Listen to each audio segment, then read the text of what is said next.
Hey, I'm Eric Price, the Game Giver, and you're watching Free Game. And today I got a special guest, my boy Sidney McKay. We're going to talk about a touchy subject. We're going to talk about equally yoked, being equally yoked, and what it means to be equally yoked. You know, a lot of people think that equally yoked is just in the marriage or whatever, but it goes a whole lot of different ways. So today, we're going to talk about equally yoked. And do you even know what yoked is? Yoked is a thing, a yoke is a thing that they put on oxen. Or you say oxen? Yeah, oxen. That you put on ox. If it's not on center, or the one on the left is smaller than the one on the right, and it's not pulling its weight, it'll go to the left or it'll go in circles. If the one on the right is too small, it'll go to the right. You want them to be both on the same level. And if they're on the same level, they'll go straight. So in life, you got to be with people that are equally yoked to you, and things that you do in life, you got to be equally yoked. Like a career, job, friends, everything you have to be equally yoked. So but we're going to start off with relationships. I mean, relationships is a hard one, man. I mean, it's one of those that obviously two people coming together, you're never going to be on the same level. It's hard to find somebody that's equal to you in every aspect of the relationship, right? It's very hard. But whenever you get somebody that you can build with, y'all can build that up together. You got to put y'all in that same position. But you got to find that special person that's willing to put in that work with you. Man, sometimes you think you have a special person and it don't end up that way. You know, today's dating scene is kind of crazy, man. I remember dating back in the days, and I mean, we'll go out and they'd be like, "Are we going to your house after this?" Like, God damn, I just met you. You know what I'm saying? They're already ready to go. You know, it ain't like it used to be back in the old days. Right. You know, the women are different these days, so it's hard to be in relationships. Relationships are like, it's fast because you can go online and be in somebody's inbox today and be smashing today. You know? Well, I mean, nowadays it's too much availability. You can swipe left to right and have whatever you want within minutes. Everybody's about instant gratification. You know, so if I can get what I want right now, why do I need to wait for it with somebody else? Yeah, and I think a lot of women be like, you know, why can't I find a good man? It's because these days it's so easy to get a woman. Like, you could be on a date today with one girl and be on another date the same day. You know what I'm saying? The women are not like they used to. You had to court a female. Court ain't even in the vocabulary no more. There's no such thing really as court with today's society and today's women and men. You know, they don't really know how to court anymore. Nah, you know, it's straight fucking. We go to one date, you mine now. You know what I mean? That's how it works. We're going to go on one date. I spend a couple dollars on you. Okay, we together. We locked in. And you don't really know the motherfucker you with, right? it's like they want to, right when you go on a date with them, they want to marry you the same day. You're like, God damn, I just met you. And let's just be real. It's not just women. You know, you get a lot of men out there. They go meet a woman. I mean, she's attractive or she got something going for herself. He don't want to see her with nobody else. So he trying to lock her ass down day one, you know, to try to lock her in. And ladies, I'm going to tell you this right now from a man's point of view. If you give up the draws too quick, as soon as a man hit, if he don't really know you, he ain't really going to want to fuck with you no more. Like, he going to hit you and that's it. You know, he going to go to the next, you know, on to the next. Men are hunters, you know what I'm saying? And a lot of times you see these men, especially with money, you know, they can go out here and get any woman they really want. You know, and a lot of women be like, I want a man with money. No, you don't. You don't really want, if you can't really handle a man with money. I hang with a lot of rich people, and they don't mind paying for a little piece of ass every now and then. You know what I'm talking about? Because they ain't got to hear no bullshit. They ain't got to hear you arguing every fucking night. They give you a little $200 or $300, you on your goddamn way. You know what I'm talking about? But, I mean, some people don't roll like that. But I'm saying, you say you want a man with a whole lot of money, but that shit come with problems and consequences. You know what I'm saying? He ain't just going to be with you. No. I mean, money doesn't make a relationship anyway, right? I mean, you go get somebody with money, okay, yeah, you got to deal with that same amount of bullshit, too, because that money's going to come with a whole lot of bullshit, like you said. I mean, is he stepping out? I mean, because he got money. Other women want what you got, right? So is he stepping out? Okay, is he going to be disrespectful because he knows you bought and paid for already? So you going to do whatever I tell you, right? That's just part of the game. It's kind of like, let's say an example. It's kind of like the way you treat your kids when they stand on your roof. Mm-hmm. You pay for everything for your kid, and what do you tell them? Motherfucker, when you're old enough, you can leave this house and pay for your own shit.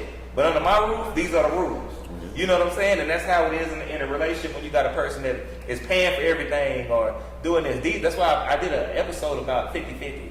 Okay. You know, I said that it's better to really go 50-50 with a person because, you know, you can't just base your relationship on money.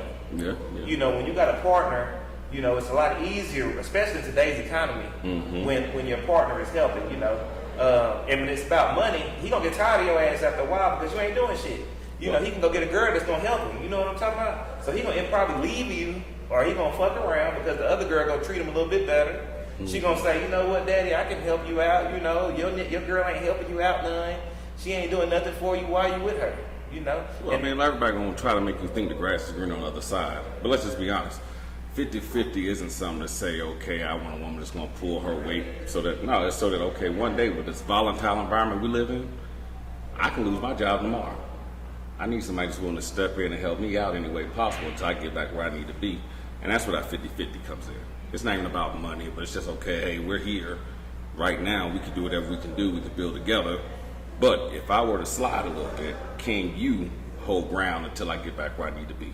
Yeah, a lot of women are like, you know, I want a man that's a man, like a man to take care of everything, like a man is supposed to handle it. No, this ain't 1920, you hear me?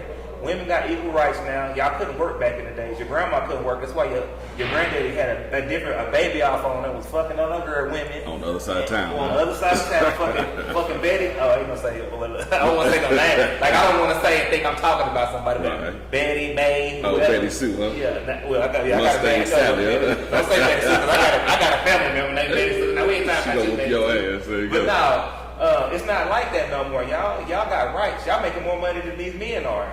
The average man only makes $30-something thousand a year. Average household is $60,000. I did the statistics on my last episode. Okay. So how do you think that you ain't supposed to help your man? He gonna go on to something bigger and better if you ain't helping. Yeah, I mean, but help is also in different areas. I mean, we look at things like the whole thing about a man supposed to be a provider. A man provides in many different ways, right? It's not just financial, but everybody try to make it about the money. You can have a man that's only making $30,000 a year, but he can provide you in so many different ways that a man that's making $200,000 can't do. He can protect you in certain ways. He can show you different things and guide you. That man with $200,000, like, okay, I can just pay somebody to do this for me. Right. So I mean, it's different. Right. I get it. And then another thing is on equally yoked. Some of y'all are equally yoked with your job. If you're barely paying your bills, you're not really equally yoked with your career. You need to switch up or start a business or something on the side. You know, a lot of y'all are equally yoked with your friends. Your friends ain't doing nothing in your life, you know what I'm saying? So they can't really help you. You know, you're trying to get somewhere, but they're trying to pull you down because they don't want to, a lot of them don't want to see you grow. That's even right. though you think they're your friends, you know. But once you up there, you're going to see who your real friends are because they're going to be like, damn, you acting funny. That's you it. know what I'm saying? You think you're better than me? That's it. You know, I've been there. Shit, I've been to the bottom, I've been to the top. But, you know, I don't do the things that I used to do, and I can't hang with the same people I used to hang around. No, the worst people you can hang around, let's just be honest, are lazy people. Whether in a friendship, relationship, or anything. A lazy person is always going to try to hold you back because they don't want to feel bad about themselves, right? So if I have to sit back and watch you prosper, that's going to make me look down on myself. So I want you to stay right here with me. So the worst person you can get around is a lazy person. And that's why you say equally yoked. Same thing with your friends. If you got a lazy friend that just want to sit back and play 2K all day, what can he bring to your life? Is he bringing value? And that's the hard part a lot of people don't want to hear right now because value is relative. We all, that saying these days, everybody's high value. Everybody's high value. What's value? Yeah, that is. I can go get a $150,000 Mercedes right now, but as soon as I drive that motherfucker off the lot, it's worth $75,000. That's real talk. You know what I mean? That's real talk. That's just the way it works. I mean, so whenever you get somebody that says, okay, if I go get a blank canvas and I put a blue streak on that thing and I go send it somewhere and be like, hey, this thing's worth $1 million. If somebody gives me $1 million for it, guess what? That thing's worth $1 million. But if somebody tells me it's only worth $5 million, it's only worth $5 million. So when we say high value, what's the metrics we going by? Yeah, that's true. And I want to say this to the ladies. Ladies, stop saying, I know my worth. You don't put worth on yourself, the man does. You're only as valuable as the man think you are. You know what I'm saying? Like, one man might think you ain't shit, but this other man might think you a gold. You know what I'm saying? Stop saying, I know my value. You don't know your value. We put the value on you. Just like a car. What's the difference between a Kia and a Ferrari? Just the name. It's the name, but we hold a higher value for the Ferrari. Mm-hmm. So we don't, you're still a woman, you're a woman. So you put two women beside each other, how do I know which value is better than the other one? Which appraise was, if you see two women right now, Sydney, and they're right beside you, and you're like, okay, I'm talking to this one and I'm talking to this one, you get to know this one and that one, right? how do you know which one is more valuable? But the only way you're going to assess value in anybody is by getting to know who that person is on the inside. We can go out here and say, we're high value, we can say that we're value, but the thing is, like you said, it's not about saying what your value is. We all have worth, right? We're all worthy, we all have worth. That's what we should keep it at. Because when we start putting value on ourselves, that's when we start making ourselves belittled, because you may be underestimating yourself. Your value may be way more than what you think it is. Yeah. A lot of y'all with people that really don't understand your value and could be with somebody that treats you more valuable than what you really think you are. Mm-hmm. Because of a lot of ladies have a traumatic past when it comes to relationships. Mm-hmm. So when they go to a new relationship, they treat the other man like the other guy that they were with. Right. And then it fucks up the relationship. But let's just be straight up. I mean, let's be 100 about it. I mean, you're saying ladies, but it's not just the ladies. There's a lot of men out here that's so traumatized, jacked up, fucked up from the flow up, whatever you want to say, but from past relationships or past traumas or past whatever, that they got to work through. You got to work through your shit and increase your worth or your value or whatever you want to call it before you go to the next person. If you don't work through that stuff, you're going to be on that hamster wheel for the rest of your life. That is true. And like I said, there's a lot of men that have traumas. Sydney is correct. A lot of black, especially African American males, right, they don't want to go through counseling. Right. They don't want to get help because, their fathers taught them, even though a lot of fathers wasn't there. Right. Their fathers taught them that, hey, men don't cry. We suck the shit up. We do this. You a man. You ain't supposed to cry. You ain't supposed to do. Nah, fuck that. Take your ass to counseling. Cry. Get that out. And then you get in a relationship. A lot of us are broken. Right. We ain't ready for a relationship. But a lot of us use that as a crutch. That so-called trauma is a crutch. Because as long as I don't have to face my crap, I can still blame it on somebody else. It's somebody else's fault why I do what I do. It ain't me. My mama didn't hug me enough, and that's why I treat women the way I do. Oh, my daddy wasn't there for me, that's why I treat men the way I do. Oh, my ex cheated on me, that's why I don't trust another man. Oh, this bitch gave me the clap, so whatever it is, you're not gonna work through that shit because you want to continue to blame somebody else for the shit that you do. Nah, for real. You know what I mean? Hey, and so y'all know, man, we live from Costa Rica. Yeah. That's the background that y'all see. I set up, I called it mobile. We live, it's my boy Sydney's birthday this weekend. Right. So we out here having a good time, man. And man, we finna go out, man. And let's pour up a drink. Let's pour one up. I got a tattoo, man, out here in Costa Rica. We finna pour up one for Sydney's birthday. And Costa Rica. There you go. Yeah, San Jose. San Jose, man. We finna pour up. Happy birthday, man. And you've been a real good friend to me. We've been through a lot. We've seen a lot. I tell motherfuckers, man, because the question I get asked is, man, how are y'all friends? Y'all so different. Y'all so different. Thing is, genuine people are genuine people, no matter what your differences are. You know what I mean? As long as you're real, you treat people right, you be genuine, that's all that matters. That's real talk. Ladies, I'm going to say this before I leave. Mm-hmm. I got to say this to the ladies. Whatever you got to say, bro. We have to change our mindset as men and women, but as far as if you want to go biblical with this, okay. I always go biblical because I believe the Bible is the beginning instruction before life ends. Okay. That's the meaning of the Bible. It's just an instruction that you can use on anything at any point in your life. But women, God didn't put man here for the help. He brought you here for the help. Now, I don't want y'all to get upset about what I'm saying because that's really what happened. God said man was lonely. He took his rib and made a woman. Mm-hmm. A woman. He made a woman from his rib. He said that he brought you a helpmeet. A lot of women want the man to be the help. No, baby, you were put here for the man. You were here to help us. It didn't go the other way around. That's why a lot of relationships don't work because you don't put that man first. That man is supposed to be first in your life. It says God, the man, and in you. And hey, I'm just going to preach it for today. And I just want to say, all the words spoke by Eric Price are representing Eric Price and Eric Price alone. Hey, I'm just going to keep it real. But it does say that, though. No, I mean, a lot of women be like, how come, I'm single or why can't? Because a man wants, God didn't make us. He didn't make us for the help. He didn't make us to be the help. He made y'all to be the help. Y'all are nurturers. You're supposed to be there, baby. I love you. Baby, he be like, baby, I'm going through something. Don't worry, baby. You're the best man in the world. We need that. That's how God made us. He Well, I made mean, y'all let's just look different. at it. I mean, I'm not going to go on the help me part. Let's just look at it right here if we want to speak biblically. When Eve ate the apple, nothing happened. Well, she didn't eat apple, first of all. Yeah. Hold up. I'm glad you said that. Okay. Hold up. Now, I was going to wait for a whole new, you brought this. I was going to wait for a whole new episode. I might chop this episode up, y'all, but I have to bring this out. Go ahead. Now, the Bible is based upon allegories. Allegories are things that he might say one thing, but it means a different meaning, right? Mm-hmm.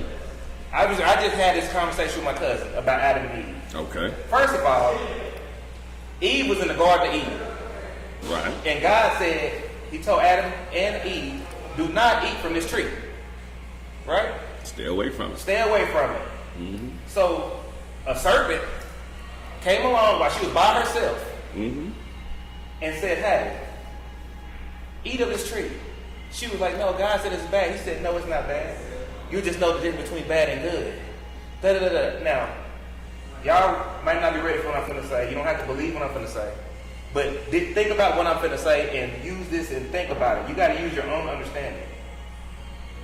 A serpent in ancient times was a masculine figure, it's a penis. A serpent on a cobra on a head in Egypt is a masculine figure. It means fertility. Right? So, Eve ate the fruit. It didn't say apple, it's fruit. Mm-hmm. Fruit is sex. Be fruitful and multiply. The fruit of my loins. Fruit. Satan had sex with Eve. Let me go. Y'all can listen. I don't want y'all to listen to me. But I have my own understanding, and I read the Bible, and it's an allegory. And y'all gotta be smarter than me. Yeah, preachers get paid to preach, and they're taught to preach. But you gotta have your own understanding. So hold up. So she had sex with Satan, the serpent. It said he had legs. It was crawling at first. Crawl. Snakes don't crawl. They have hands and feet. I mean, it said it had back legs. The serpent did. Okay, now check this out. So Satan had sex with Eve. Eve came back in and had sex with Adam. She brought their fruit to Adam. God said, how do you know y'all are naked? What was their punishment?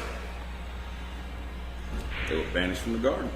No. I mean, they saw themselves as naked. What was the female's punishment? You tell me. The female's punishment was labor pains and periods. Why would God punish her pussy for eating the fruit? Hey. Why would God punish her pussy for eating a fruit? She brought it to her husband. Then they had who? What were their kids' names? Cain and Abel. And Cain killed Abel. But anyway, we're finna get up out of here, man.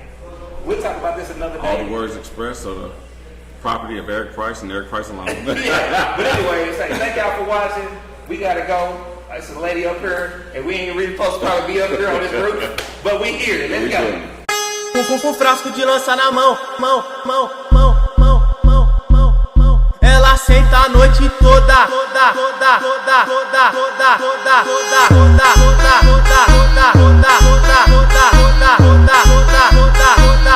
Ela mama a noite toda.